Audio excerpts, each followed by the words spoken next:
A pastor's wife once told me, "The meanest people I've ever met have been in church."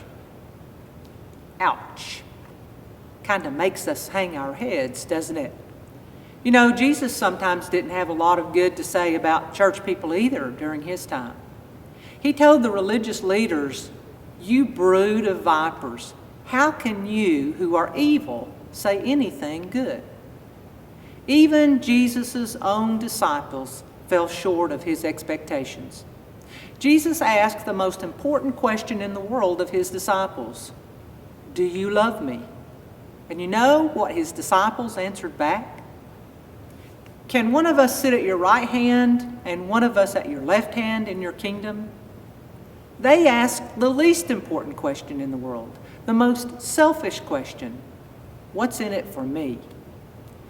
Hard-hearted Christians can do a great deal of damage. We snatch parking places, we forget names, we interrupt, we fail to show up, we cut line, we want it, and we want it now. The book, entitled Unchristian: What a New Generation Really Thinks About Christianity and Why It Matters, by writers David Kinnaman and Gabe Lyons, tells us the following according to their research. Christians are primarily perceived, they write, for what they stand against. We have become famous for what we oppose rather than for what we are for. Most outsiders and nearly half of young Christians associate Christianity with hypocrisy. The two authors conclude, Christianity has an image problem. We shouldn't be surprised that Jesus thought it was important to give his followers a stern lecture about getting along before he left them. If we look in the book of John, chapter 13, verses 34 to 35. Jesus said, "A new command I give you, love one another. As I have loved you, so you must love one another.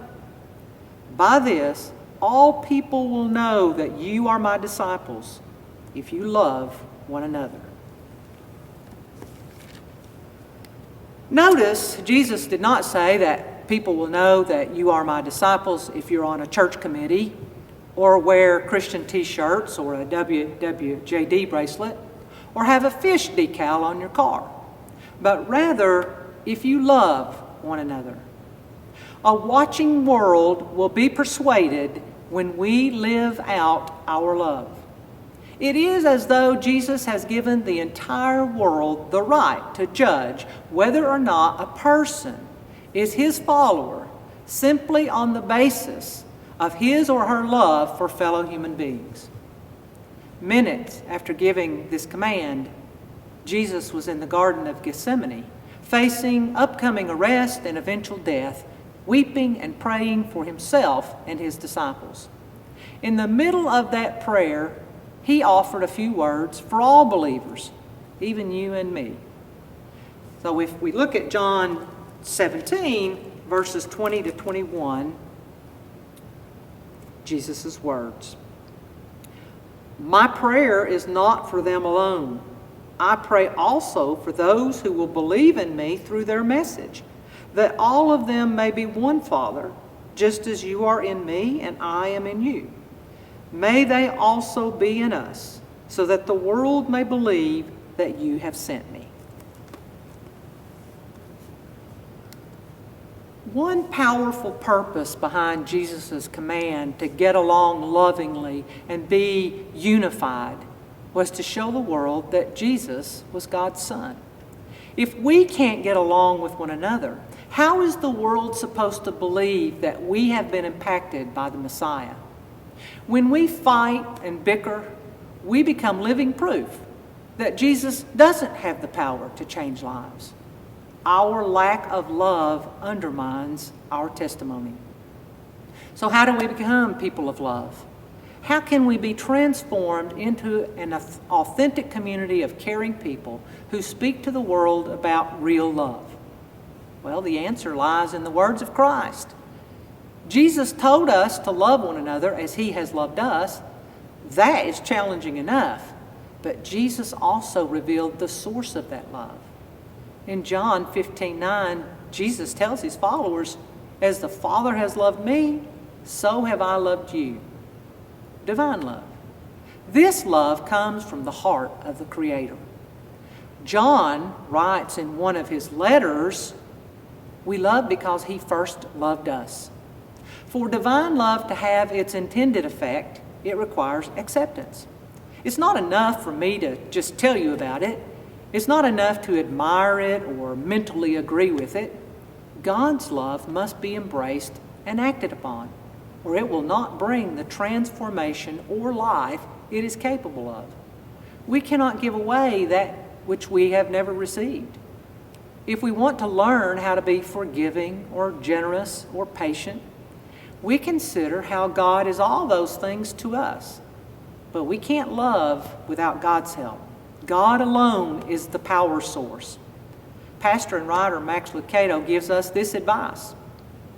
When it's hard for us to be kind, we remember his kindness to us and ask him to make us more kind. When patience is scarce, we'll thank him for his and ask him to make us more patient. When it's hard to forgive, we won't list all the times we've been given grief. Rather, we'll list all the times we've been given grace and pray to become more forgiving. Martin Luther King Jr. encouraged us to realize that our responsibility as Christians is to discover the meaning of this command and seek passionately to live it out in our daily lives. So, in my research, I found some qualities that will help us discover the meaning of this command so that we can live it out in our daily lives. The first one, love values the other person. While love is a wonderful, warm feeling, it is not only a feeling. In fact, according to the Bible, love is primarily an active interest in the well-being of another person. Love acts for the benefit of others. According to scholar William Barclay, love is the spirit in the heart that will never seek anything but the highest good of its fellow man. Two deer hunters were standing near a highway in rural Tennessee on the opening day of deer season. They both saw a trophy-class buck meandering toward them. As the one hunter raised his gun to shoot, a funeral procession came slowly by. The hunter lowered his gun, took off his hat, and stood with his head bowed until the procession was past. Of course, by then, the deer was long gone. The other hunter exclaimed, "Wow, that was the most sportsmanlike act I've ever seen. You allowed this trophy buck to escape while showing such compassion and kindness toward someone's dearly departed. You are a great humanitarian and a shining example to sportsmen all over the world." The first hunter nodded and said, "Well, we were married for 42 years. Okay, so maybe that's not the best example of putting others first. But we do want to remember that everyone around us is of incredible value to God. Because people matter so much to Him, they ought to matter to us. And we need to love them as He loves us. Number 2, love demands sacrifice. It gets its hands dirty. It takes a chance. It goes out on a limb. It takes a gamble. It does the unexpected. Some of the most profound definitions of love come from kids. A group of 4 to 8-year-olds was asked, "What does love mean?" Rebecca, age 8, said, "When my grandmother got arthritis, she couldn't bend over and paint her toenails anymore. So my grandfather does it for her all the time, even when his hands got arthritis too. That's love." Nikki, age 6, said, "If you want to learn to love better, you should start with a friend who you hate." Elaine, age 5, said, Love is when Mommy gives Daddy the best piece of chicken. Chrissy, age 6, said, love is when you go out to eat and give somebody most of your French fries without making them give you any of theirs. And Terry, age 4, said, love is what makes you smile when you're tired. Love opens up to another person. It goes beyond sentimental feelings. It breaks down barriers. It exposes the heart.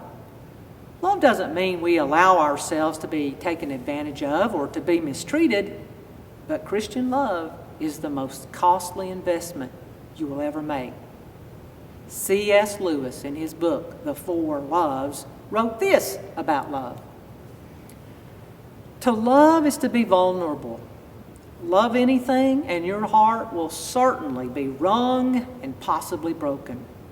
If you want to make sure of keeping it intact, you must give your heart to no one, not even to an animal.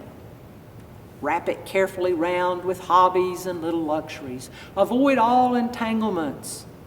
Lock it up safe in the casket or coffin of your selfishness. But in that casket, safe, dark, motionless, airless, it will change. It will not be broken. Instead, it will become unbreakable, impenetrable, irredeemable. True love always costs. If there is no cost, there is no love. And number 3, love is a decision. We must decide to love right now. This love requires you to make a decision before your eyes meet the person you must love, before your child makes a tragic mistake, before your friend says those words that hurt your feelings, before the neighbor who's a different color moves next door to you, before your spouse gets terminally ill. Psychologist Scott Peck writes in his book, The Road Less Traveled, the person who truly loves does so because of a decision to love. This person has made a commitment to be loving whether or not the loving feeling is present. True love is not a feeling by which we are overwhelmed. He writes, it's a committed, thoughtful decision. Scott Peck is saying what Christian theologians have said for centuries. The Bible calls us to a life of love that is profoundly deeper than any human feelings or emotions. In the biblical sense, love is not primarily a feeling or emotion. It's an act of the human will, a committed, thoughtful decision to love and serve both God and our neighbor. This love compels us to work for the well-being of others, even when it means sacrificing our own well-being. This is the grace-filled agape love spoken about in the Scriptures. Jesus' own life and ministry illustrated this love so clearly. Throughout his life, Jesus reached out in love and compassion to everyone he met, tax collectors and sinners, wealthy rulers, women regarded as second-class citizens, self-righteous scribes and Pharisees, despised Samaritans, unclean lepers, blind and sick people. Jesus taught, love your enemies and pray for those who persecute you. From the cross, he said, Father, forgive them, for they do not know what they are doing. Jesus wants us to share his love. Everything comes down to loving one another. Apostle Paul warned the Corinthian church that without love, all the sermons and church talk were nothing but a noisy gong or a clanging cymbal. Without love, all the giving and doing aren't worth a darn. We have to muster all our strength to fulfill this one task, loving each other. Christ has no hands but our hands, no feet but our feet. We are his ambassadors, representing him to the world. And when we love as he has loved us, it will make the difference. People will notice. If we fail in our love, we have missed what it means to be a Christian. What Jesus says here is not optional. Do not think that you can claim to be a Christian at the same time you claim to be exempt from this divine mandate. To be clear, this kind of love is not about liking each other or becoming each other's best friend. This is about respecting each other and working for each other's well-being despite our feelings and emotions. It's about living and working together in unity for a purpose that's bigger than us all, for the greater good of the kingdom of God and our world. This kind of love can transform a workplace, heal a family, restore a marriage, unify a church, bring peace among religious and ethnic groups, and yes, even bring peace to a nation. Writer and theologian Henri Nouwen said, "In a world so torn apart by rivalry, anger, and hatred, we have the privilege, vocation, to be living signs of a love that can bridge all divisions and heal all wounds." Bridging divisions and healing deep wounds sound near impossible these days. But Nouwen said it starts small. It starts with asking ourselves, did I offer peace today? Did I bring a smile to someone's face? Did I say words of healing? Did I let go of my anger and resentment? Did I forgive? Did I love? These are the real questions. We must trust that the little bit of love that we sow now will bear many fruits here in this world and the life to come. So, I want to remind you of your homework.